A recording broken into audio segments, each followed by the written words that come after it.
का जो बयान आया है सर, कैसे देखते हैं कि जेडीयू में बहुत बड़ी टूट जल्दी होने देखिए, वाली है? गृह राज्य मंत्री हवाई नेता है, उनको कोई मतलब नहीं है। अभी इतना भारी सम्मेलन किए वहां बापू सभागार में, और जितना नेता मंच पर उतना ही श्रोता। अब वो क्या बोलते कि श्रोता भी हमको सुनने नहीं आ रहा है। इसी तरह का विवादास्पद बयान दे के बाकी खबर नहीं चले। उनका भारी भरकम लाखों की जो भीड़ थी बापू सभागार में, उसका कोई चर्चा नहीं हो। थोड़ा सा भी लाज और जिसको आप कहिए शर्म भी नहीं है, घोट के पी गए हैं सब। सर, नित्यानंद राय कह रहे हैं कि पार्टी में जेडीयू में टूट होने वाली है। अच्छा, आपसे ही विवाद बताते हैं कि आप ही के साथ सब नेताओं का विवाद चल रहा है। उनको क्या पता है कि मेरी पार्टी में क्या है नहीं है। वो अपना कहानी बनाते हैं। तो वो अगर ये सब बात नहीं बोलते तो कोई छपता उसका, उस मीटिंग का कोई खबर छपता? कोई खबर तो कहीं चलता नहीं उस मीटिंग का, इसलिए कि उसमें 80 गो 82 गो मंच पर और 82-85 आदमी नीचे। तो टोटल बापू सभागार की क्षमता जान लीजिए, और उनके नेता और श्रोता, वक्ता और श्रोता दोनों को जोड़ के संख्या मिला लीजिए, बराबर बराबर है। जितना वक्ता उतना श्रोता। तो इसी तरह की बात, अनर्गल बात कहेंगे नहीं तो फिर मीडिया में छपेंगे कैसे? तो उनको अपने छपने के लिए बोलना है कुछ, उनको बोलते रहने दीजिए। अभी 2024 नजदीक आ रहा है ना, पता चल जाएगा। पर उपेंद्र कुशवाहा भी सर दावा कर रहे हैं कि जेडीयू में। छोड़िए ना, उनका कोई मतलब ही नहीं। सर, वो तो बेचारा अपना बेचारा बार्गेन कर रहे हैं, कुछ सीट उठ करके एक आध गो बढ़ उड़ जाए, वो बेचारे उसी में लगे हुए हैं। सर, कल की जो आप लोग की रैली हुई उसके बाद सुशील मोदी कह रहे हैं कि आप लोग सरकार में है इसलिए दुरुपयोग कर रहे हैं, सरकारी तंत्र का दुरुपयोग कर रहे हैं। देखिए, सुशील जी के साथ हम लोग की सहानुभूति है। सुशील जी बेचारे 2 बात पहले बोल चुके हैं जिसका सजा वो आज तक भुगत रहे हैं। एक बात उन्होंने कहा कि नीतीश कुमार जी में प्रधानमंत्री बनने के सारे गुण हैं, और दूसरी बार उन्होंने कहा कि बिहार में एक मोदी है ही है तो दूसरा मोदी की क्या जरूरत है। ये 2 बात का खामियाजा बेचारे को आज तक भुगतना पड़ रहा है। अब अभी कुछ बोलेंगे नहीं जब तक, तब तो राज्यसभा का चुनाव का है, इसलिए उनके साथ हम लोग की सहानुभूति है। वो कुछ भी बोलते रहें, हम लोग को कोई प्रतिक्रिया नहीं देनी है।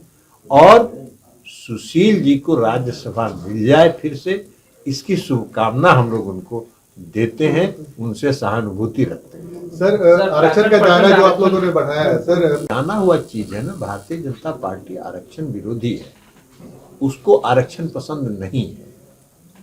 अब बिहार में जाति आधारित गणना हुई, उसके आधार पर जो आबादी के हिसाब से नए आरक्षण की नीति बनी।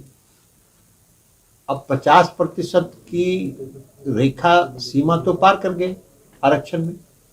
जब एक्सट्रीमली बैकवर्ड क्लास को, जिसको ये फॉरवर्ड क्लास को जब 10% का आरक्षण दिया गया तो 50% से तो 60% हो गया। तो अब 60% हो गया तो आबादी के हिसाब से हम लोग का आधार है। जाति आधारित गणना हम लोगों ने कराई, सारे आंकड़े उपलब्ध हैं, और उन आंकड़ों के आधार पर ही ना आरक्षण हम लोगों ने दिया है। तो उसकी तथ्य जितने हैं उससे संबंधित वो न्यायालय में देंगे। न्यायालय में तो ये जाते ही रहते हैं भाई। नगर निकाय का चुनाव रुकवाने के लिए न्यायालय में गए, नगर निकाय का चुनाव हो गया कि नहीं हुआ? आरक्षण व्यवस्था के साथ चुनाव हुआ। दोबारा जो जाति आधारित गणना के विरोध में ये लोग खड़ा थे कि नहीं खड़ा थे? सुप्रीम कोर्ट तक लड़ने के लिए गए, सॉलिसिटर जनरल जाके वहां बहस किए, तब भी जाति आधारित गणना हुआ कि नहीं हुआ? इनको लड़ना है, लड़ें हम लोग। और अगर मुकदमा करेंगे तो कानूनी तौर पर लड़ाई लड़ेगी राज्य सरकार।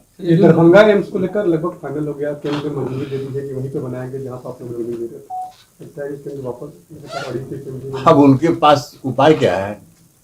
इसलिए कि दरभंगा का जो आज शिलान्यास माननीय मुख्यमंत्री और उप मुख्यमंत्री जी करने दरभंगा गए हैं, तो दरभंगा का जो वर्तमान मेडिकल कॉलेज है उसी का इतना भारी विकास हो रहा है वहां, तो अब इनके पास क्या उपाय है? ये ड्रामा करते हैं। इनको विकास के प्रति इनकी कोई रुचि नहीं है और विकास के प्रति करना भी नहीं। अभी 3 दिसंबर को चुनाव होगा ना, पता चल जाएगा उनको कि कहाँ क्या हो रहा है, कितना भारी उनकी लोकप्रियता है। अरे जुमलेबाजी करना और देश चलाना दोनों में बहुत अंतर है। देश चलाने के लिए गंभीरता से सोचना पड़ता है, गंभीरता से नीति बनानी पड़ती है, गंभीरता से उसको कार्यान्वित करना पड़ता है। और जुमलेबाजी करने के लिए तो कोई भी कहीं जुमला बोल देगा, जुमला बोल के निकल गया, हवा हवाई है। तो आज तक जो सरकार 9 साल से चल रही है केंद्र में, वो तो जुमलेबाजी की सरकार है ना। कौन सा कार्यक्रम है उनका जो सरजमीन पर, धरातल पर आम लोगों तक पहुंचा है, ये बताएं। वह उनका उज्ज्वला योजना फेल कर गया, उनका आयुष्मान भारत फेल कर गया। आयुष्मान भारत में सीएजी ने जो रिपोर्ट दिया है वो सबके सामने है। उज्ज्वला योजना में जाके सर्वे कर लीजिए, आप लोग पत्रकार हैं।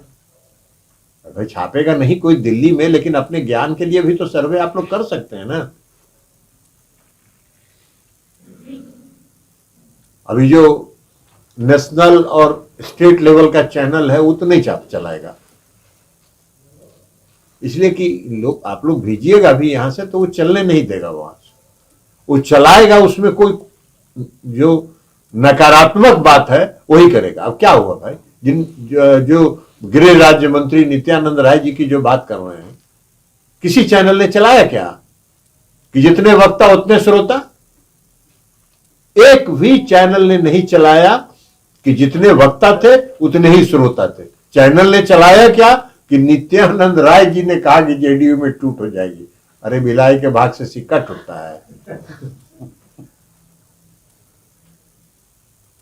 तो मुगालते में रहिए, जनता इसी तरह भाग रही है। अगर आपको हमारा वीडियो पसंद आया हो तो इसे लाइक करें, सब्सक्राइब करें और साथ ही बेल आइकन दबाना ना भूलें।